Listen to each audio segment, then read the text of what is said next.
আসসালামু আলাইকুম। আশা করি প্রত্যেকে ভালো আছো। আজকে আমি এসএসসি সাধারণ গণিতের দ্বিতীয় অধ্যায় সেট অফ ফাংশন অধ্যায় থেকে আসা দিনাজপুর বোর্ড 2024 সালে যে সৃজনশীল প্রশ্নটা এসেছিল এইটা সমাধান করে দেব। আমি তোমাদের সাথে আছি মোহাম্মদ নাজিয়াত হাসান। আমার চ্যানেলে নতুন হয়ে থাকলে চ্যানেলটি সাবস্ক্রাইব করে পাশে থাকবে, তাহলে এই প্রশ্নটা সমাধান করে দেওয়া যাক।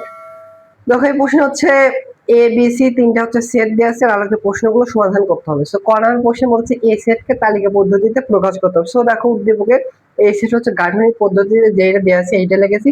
সো এটাকে আমাদের তালিকা পদ্ধতিতে প্রকাশ করতে হবে। সো দেখো এই সেটে বলেছে এই সেটের উপাদান হচ্ছে এক্স, যেন হবে এক্স বিলংস এন। এনটা কি? এনটা হবে হচ্ছে ন্যাশনাল নাম্বার বা স্বাভাবিক সংখ্যা। এই স্বাভাবিক সংখ্যার ভেতর পড়বে হচ্ছে 1 2 3 4 ডট ডট ডট এরকম পড়বে। সো দেখো আরেকটা সমীকরণ দেওয়া আছে, এই সমীকরণকে সমাধান করে করে আমাদের হচ্ছে এক্স এর মান মানে এই সেলের উপাদানটা বের করতে হবে। যে সমীকরণটা দেওয়া আছে এটা লিখি, এক্স স্কয়ার মাইনাস হচ্ছে 5x প্লাস হচ্ছে 6 ইকুয়াল হচ্ছে 0। সো দেখো দ্বিঘাতেই সমীকরণ এক্স এর কিন্তু দুইটা মান বের হবে। সো দেখো এটাকে আমরা মিডল টার্ম করার চেষ্টা করব। দেখো এক্স স্কয়ার, সো মিডল টার্মের নিয়ম হচ্ছে এইখানে যেটা আছে এইটা আমার এইখানে যেটা আছে এখানে আমাদের যোগ বিয়োগ করে ওইটা মিলাতে হবে। আর এইখানে যেটা লিখবো দুইটা সংখ্যা যোগ বিয়োগ করে ওইটা গুণফলের সমান 6 আর এক্স স্কয়ার দুইটা গুণফলের সমান হতে হবে। সেহেতু আমরা যে কাজটি করতে পারি, দেখো -5x কে লিখতে পারি -3x -2x, তাহলে কিন্তু ওই -5x আর -3x -2x গুণ করলে কিন্তু 6x স্কয়ার হচ্ছে। আর এখানে +6 এসে লিখলাম। আশা করি মেরুটা এগুলো +6 এ শেখার কথা। সো দেখো এখান থেকে x কমন নিলাম, তাহলে x মাইনাস এখানে দেখবে 3, আর এখান থেকে -2 কমন নিব এটা মিলানোর জন্য, তাহলে এখানে +x -3 এগুলো হচ্ছে 0। সো দেখো এখানে কিন্তু আছে হচ্ছে x -3 কমন নিলাম, তাহলে এখানে দেখবে x মাইনাস হচ্ছে 2 ইকুয়াল হচ্ছে 0। সো আলাদা আলাদা মানে দুইটা গুণ অবস্থায় 0 হচ্ছে আলাদা আলাদা ভাবে 0 লিখতে পারবো, মানে সরি আলাদা আলাদা ভাবে ইকুয়াল দিয়ে 0 লিখতে পারবো। সো একবারে লিখলাম অতএব x সমান সমান এটা সমান সমান 0 ধরলে আসবে হচ্ছে 3x এর একটা মান, এটা সমান সমান 0 দিলে x এর মান আসবে হচ্ছে 2। তাহলে দেখো এই দুইটা কিন্তু হচ্ছে ন্যাচারাল নাম্বারের ভিতরে পড়ে, এখানে মাইনাস কোনো মান আসলে ওটা গ্রহণযোগ্য হতো না। অতএব এ সেটের তালিকা পদ্ধতিতে হবে, সাজিয়ে লিখলাম 2 আর 3, 2 আর হচ্ছে 3। এটা হচ্ছে এই প্রশ্নের অ্যান্সার। আশা করি বুঝতে পেরেছো। এবার খনার প্রশ্নটা সমাধান করে দেওয়া যাক। খনার প্রশ্নে বলছে দেখাও যে P of B intersection C এর উপাদান 2n কে সমর্থন করে, যে এখানে nটা হচ্ছে বি ইন্টারসেকশন সি এর উপাদান। সো দেখো উদ্দীপক হচ্ছে বি সেট হচ্ছে গাঠনিক পদ্ধতি দিয়ে আছে, এটাকে তালিকা পদ্ধতিতে আগে প্রকাশ করব, আর সি সেটটা দেয়া আছে। সো তাহলে খ নম্বর প্রশ্নটা সমাধান করে দেই। সো দেখো বি সেট কি দিয়ে আছে, দেখো বি সেট বলেছে হচ্ছে x বিলংস n, x এর এর মানে বির উপাদান x, এটা হবে ন্যাচারাল নাম্বার, এবং বলছে হচ্ছে x মৌলিক সংখ্যা যা রেঞ্জ দিয়েছে এবং যা হচ্ছে 11 থেকে ছোট হতে হবে এই মৌলিক সংখ্যা। সো দেখো আমাদের আশা করি জানো এনটা হচ্ছে ন্যাচারাল নাম্বার, আর লিখলাম না 1 2 3 4 এগুলো হবে। আর আমরা জানি হচ্ছে মৌলিক সংখ্যা সবচেয়ে ক্ষুদ্রতম মৌলিক সংখ্যা কিন্তু 2 হয়, তারপর হবে 3, এরপরে 5, এরপরে 7, এরপর কত 11, এরপর 13, ও 13 ও চলবে না 11 চলবে না। সো 11 এর বেশি হওয়া যাবে না, মানে 11 এর গ্রহণযোগ্য হবে না। সো এই কারণে হচ্ছে বি সেটের উপাদান। আর সি সেটের উপাদান কিন্তু দেয়া আছে 3 4 5 6 7, 3 4 5 6 7, 3 4 5 6 9 7 9।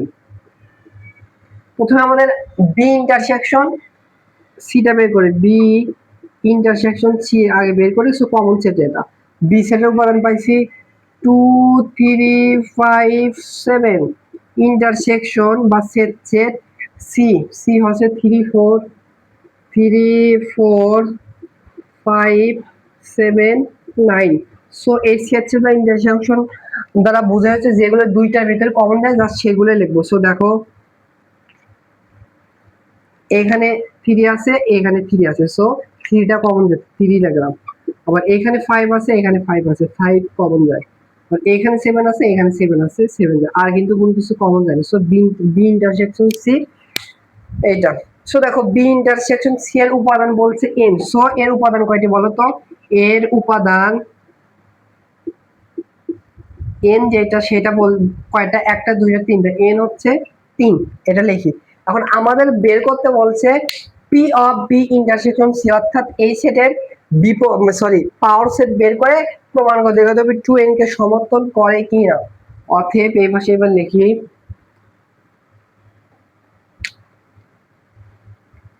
অতএব power of B intersection C সেটটা হবে, দেখো পাওয়ার সেট বের করার নিয়ম হচ্ছে যেটা আসলো, ধরো এইটা হচ্ছে যে উপাদানগুলো আসলো প্রথমে একটা সেকেন্ড ব্র্যাকেট দিবে, এরপর হচ্ছে প্রত্যেকটা উপাদানকে একবার করে লিখবা, তারপর দুইবার করে, তারপর তিনবার করে লেখা যায়, সর্বোচ্চ 4বার করে লেখা লাগবে। এখানে 3টা সর্বোচ্চ উপাদান আছে, 3বার করে একবার লিখবো। সো প্রত্যেকটা উপাদানকে একবার করে লিখবো। সো দেখো 3 কে একবার লিখলাম, এরপর 5 আরেকবার লিখলাম, এরপর হচ্ছে 7 আরেকবার লিখলাম। একটা করে লেখা শেষ। এবার দুইটা করে লিখবো, প্রথমে 3 আর 5 লিখলাম, 3 আর 5 লিখলাম, এরপর হচ্ছে 3 আর 7 লিখলাম, 3 আর হচ্ছে 7 লিখলাম, আর 5 আর 7 লেখা যায়, 5 আর হচ্ছে 7, দুইটা করে লেখা শেষ। এবার 3টা করে লিখবো, সেই 3টে উপাদান একবার করে লিখবো, 3 5 7। তাহলে দেখো আর ফাঁকা সেট, প্রত্যেকটা সেটের একটা উপসেট বা পাওয়ার সেট, ফাঁকা সেটে কিন্তু এটা হবে। তাহলে এবার আমরা একটা উপাদান সংখ্যা হিসাব করে দেখি, 1 2 3 4 5 6 7 8, 8টা উপাদান সংখ্যা। P of B intersection C এর উপাদান কয়টি? এর উপাদান কিন্তু হচ্ছে 8টি। সো 8 কে আমরা 2 এর পর পাওয়ার হচ্ছে কিউব দিয়ে লিখতে পারবো। সো এটাকে আমরা লিখতে পারবো 2 দুই পাওয়ার হচ্ছে n এর সাথে কম্পেয়ার করলে। সো n হচ্ছে উপাদান সংখ্যা 3টি, এটা উপাদান সংখ্যা 3টি। শুরুতে একটু লিখবা হচ্ছে P P B intersection C এর উপাদান সংখ্যা 2 দি পাওয়ার n কে সমর্থন করে। একটু নিচে এটা লিখবা, সো সমর্থন করে, এটা এইভাবে সমর্থন করে দেখাবো। আশা করি বুঝতে পারছো। আমার প্রশ্নে বলছে আমাদের f of 1 divided x square plus 1 divided f of 1 divided x square minus 2 এর মান আমাদের নির্ণয় করতে বলছে। সো দেখো উদ্দীপকে f অফ x এর ফাংশন দেওয়া আছে, এইটা লিখেছে। সো এখানে কি আছে? f of 1 divided x square.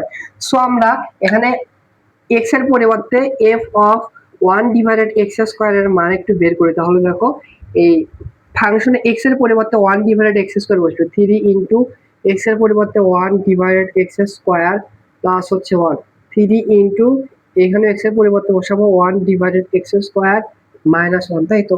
So 1 এর সাথে 3 গুণ করলে 3 হবে, আর এখানে 1 এর সাথে 3 গুণ করলে 3 হবে। সো উপরে ভগ্নাংশ নিচে ভগ্নাংশ, যে কাজটি করবো লসাগু করবো। সো উপরে লসাগু করে নিচে হবে x স্কয়ার, এখানে হবে 3 প্লাস হবে x স্কয়ার, আর নিচেও যদি লসাগু করি নিচে হবে x স্কয়ার, এখানে হবে 3 মাইনাস হবে হচ্ছে x স্কয়ার। আসলে লসাগু কিভাবে করে এটা জানো। সো এই ভগ্নাংশের নিচে ভগ্নাংশ থাকলে এর উপরে ভগ্নাংশ ঠিকই থাকবে, নিচের ভগ্নাংশ উল্টে যাবে। সো একবার আমি কাটাকাটি দেই, উল্টে দেই, x স্কয়ার আর x স্কয়ার কাটা যাবে, আর এখানে তাহলে থাকবে 3 প্লাস হচ্ছে x স্কয়ার ডিভাইডেড হবে 3 মাইনাস x স্কয়ার। এটা আমরা হচ্ছে f of 1 divided x square মান বের করলাম।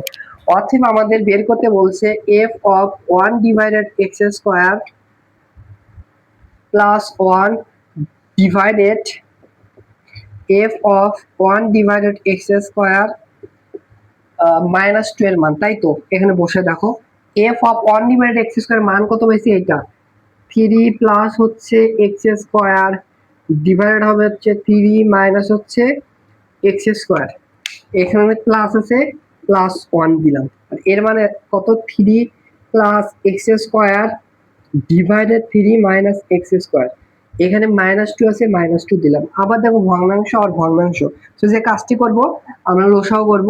লসাগু যদি করি নিচে এখানে হবে হচ্ছে 3 মাইনাস x স্কয়ার, এটা দ্বারা এটাকে ভাগ করলে 1, 1 এর সাথে উপরে গুণ করলে এটা হবে 3 প্লাস হচ্ছে x স্কয়ার। সো 1 এর সাথে এটা গুণ করলে হবে হচ্ছে প্লাস 3 মাইনাস x স্কয়ারটা হবে। অনুরূপভাবে নিচে যদি লসাগু করি দেখো নিচে হবে হচ্ছে 3 মাইনাস x স্কয়ার, এটা দ্বারা এটাকে ভাগ করলে 1, 1 এর সাথে এটা গুণ করলে এটা হবে 3 প্লাস x স্কয়ার, আর এখানে আছে মাইনাস, মাইনাস দিলাম, এটার সাথে 2 গুণ হবে, তাহলে 6 এর 3 এর সাথে 2 গুণ হলে 6, মাইনাসের কারণে -6 হবে। আর 2 দ্বারা মাইনাস এক্স স্কোয়ারকে গুণ করলে -2 দ্বারা মাইনাস এক্স স্কোয়ারকে গুণ করলে +2x স্কোয়ার হবে, একবারেই লিখলাম। আবার দেখো ভগ্নাংশের নিচে ভগ্নাংশ থাকলে নিচের ভগ্নাংশটা উল্টে যাবে, দ্যাট মিন্স উল্টে যায়, এইটার এটা কাটা যাবে, একবারে দিলাম। তাহলে অবশেষে উপরে দেখো কি থাকে, +x² -x² কাটা 3 + 3, তাহলে কত হয়, উপরে থাকতেছে হচ্ছে 6। আবার এখানে দেখো x² + 2x², তাহলে কি হবে 3x², 3 - 6, তাহলে কত হবে -3 হবে। আবার দেখো এখানেও 3 আছে, এখানে 3 আছে, সো এই উপরে নিচ থেকে 3টা কমন নেই, 3 কমন নিলে হচ্ছে x² -1, তাহলে 3 দ্বারা 6 এ ভাগ করলে 2, অবশ্যই যে অ্যান্সারটা পেলাম 2 ডিভাইডেড x² -1। সো এই প্রশ্নের অ্যান্সারটা হচ্ছে এইটা। মনে হতে পারে অনেক কঠিন, বাট কিছু না, জাস্ট লসাগুটা একটু টাফ ছিল, ইজি ছিল, কিন্তু আশা করি বুঝতে পারছি।